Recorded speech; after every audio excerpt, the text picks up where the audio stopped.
Vous êtes en compagnie de Radio Taïwan International.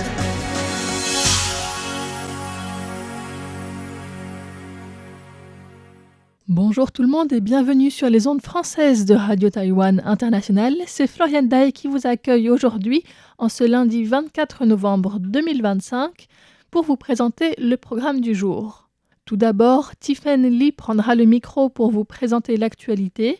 Ensuite, je vous retrouverai sur un décryptage qui portera sur l'actualité sportive de ce week-end, avant de laisser la place à Meg pour son émission Retour à la source qui porte aujourd'hui sur la pêche au réservoir Schumann.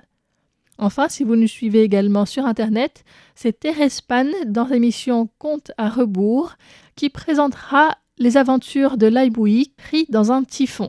Je vous souhaite une excellente écoute et sans plus tarder, je vous laisse en compagnie de Tiffen Lee pour l'actualité dont voici les principaux titres.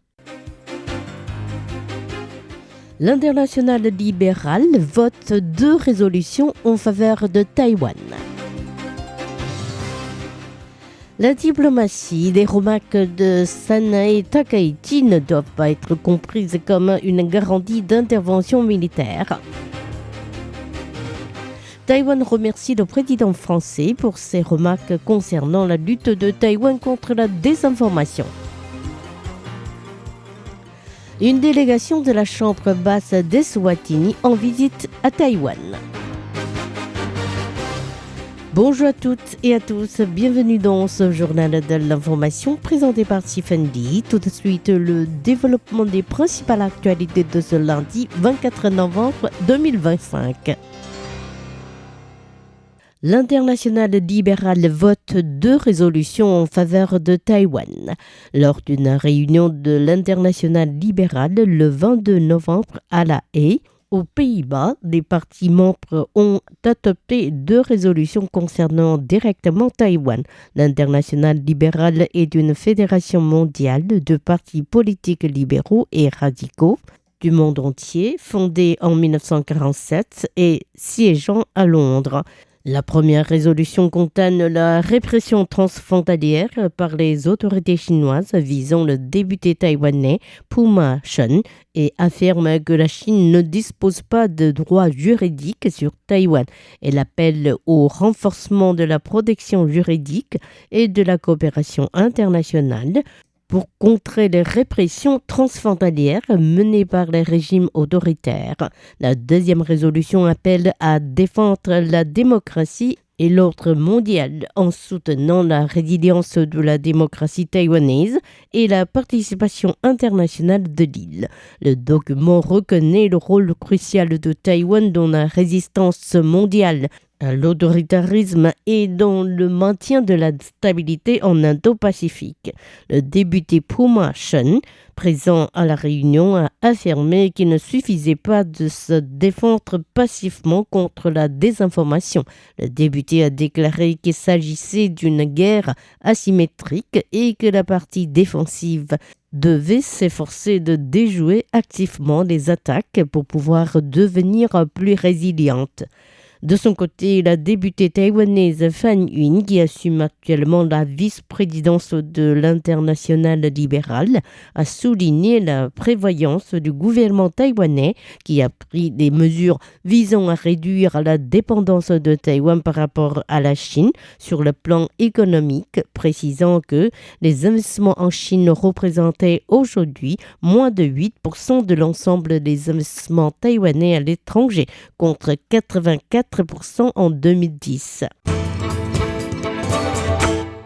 Diplomatie, les remarques de Sanae Takaichi ne doivent pas être comprises comme une garantie d'intervention militaire. Le vice-ministre des Affaires étrangères, François Hu, et le directeur adjoint du Bureau de la Sécurité nationale, Zhang Yuanping, se sont exprimés aujourd'hui devant la Commission parlementaire des Affaires étrangères et de la Défense nationale.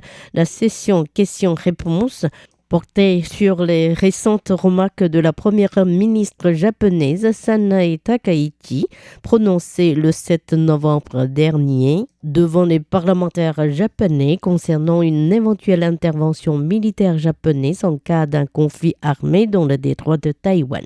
Avant la séance, François Wu a souligné l'importance de développer des relations amicales avec d'autres pays. Au niveau international, plus nous avons d'amis, mieux c'est. Effectivement, nous avons de plus en plus d'amis en Europe. Avoir beaucoup d'amis permet d'éviter les guerres. C'est pourquoi je dis souvent que la dissuasion nécessite la coopération à tous les niveaux.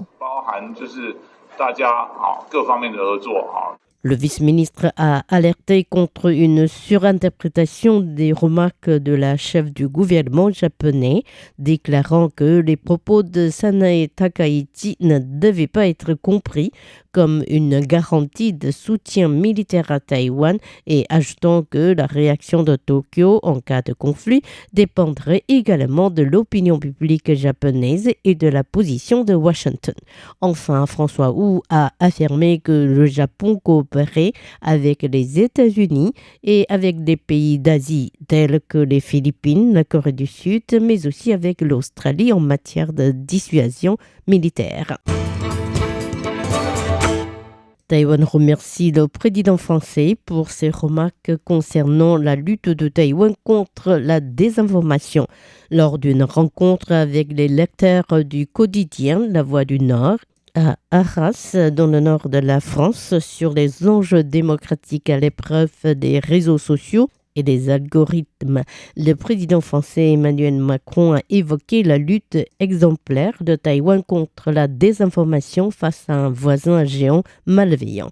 La diplomatie taïwanaise a réagi samedi dernier en soulignant que Taïwan partagerait volontiers son expérience en la matière avec tous les pays intéressés, y compris la France.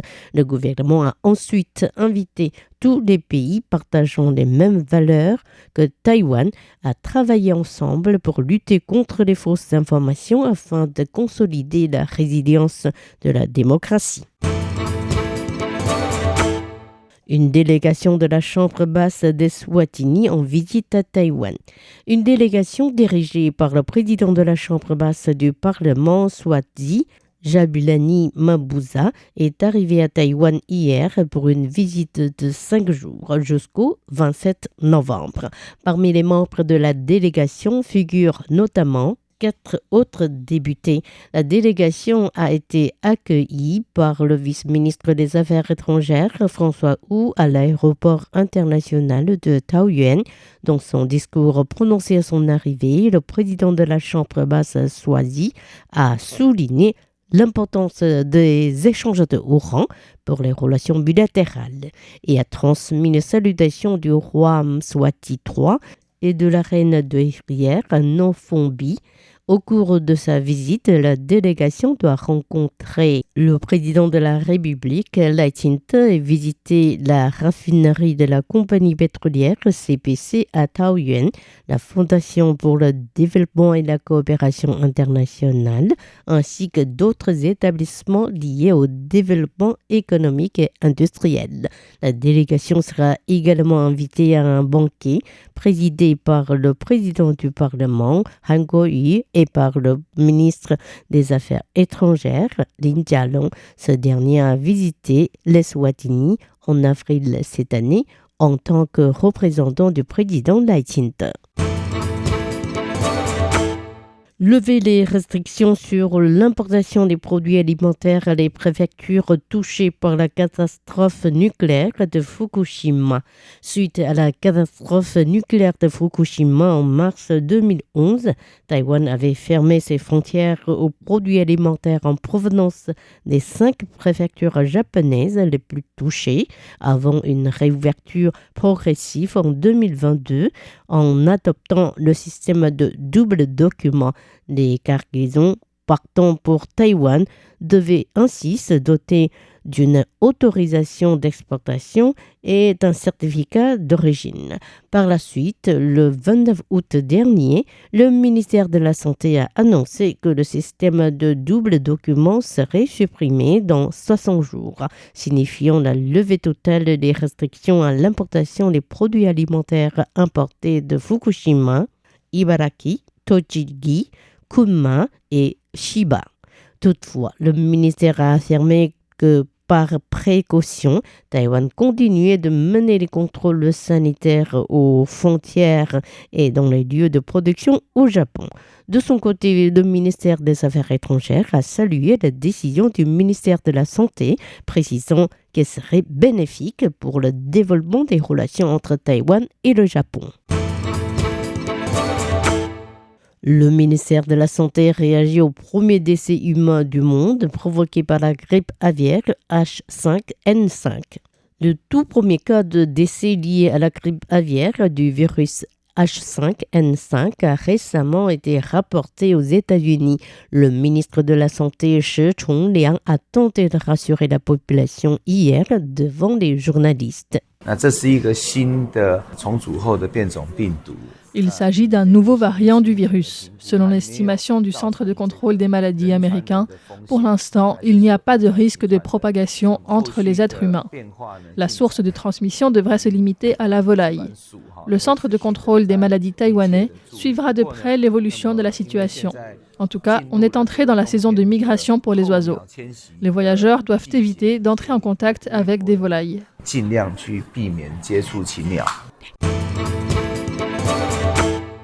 Le film Tabon rafle 4 prix au Golden Horse 2025. La cérémonie de remise des prix des Golden Horse Awards, ou Festival du Cheval d'Or, a eu lieu samedi dernier à Taipei, récompensant à 4 reprises le film Tabon, ou A Foggy Tale en anglais, le long métrage réalisé par Chen Yuxun et qui raconte l'histoire d'une jeune fille qui tente de récupérer la dépouille de son frère exécuté à l'époque de la Terre blanche, a obtenu les prix du meilleur film narratif, du meilleur scénario original, de la meilleure conception artistique et des meilleurs costumes.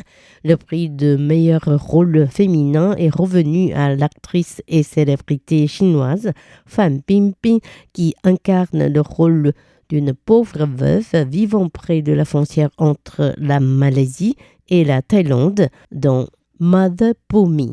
Du réalisateur malaisien Jong Ket-an, c'est le tout premier prix obtenu au Golden Horse by Fan Bingbing, marquant son retour glorieux après 7 ans d'absence au cinéma suite à une lourde sanction en Chine pour fraude fiscale.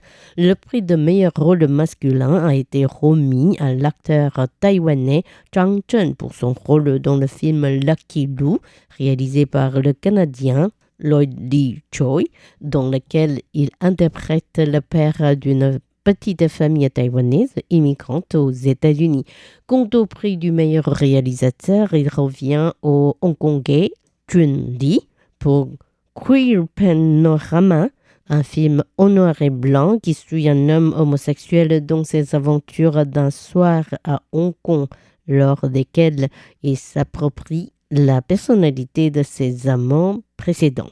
Notons que le Golden Horse, créé en 1962, récompense les films en mandarin.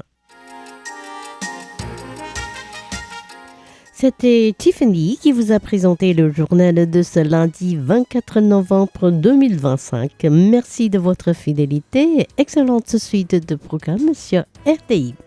À bientôt!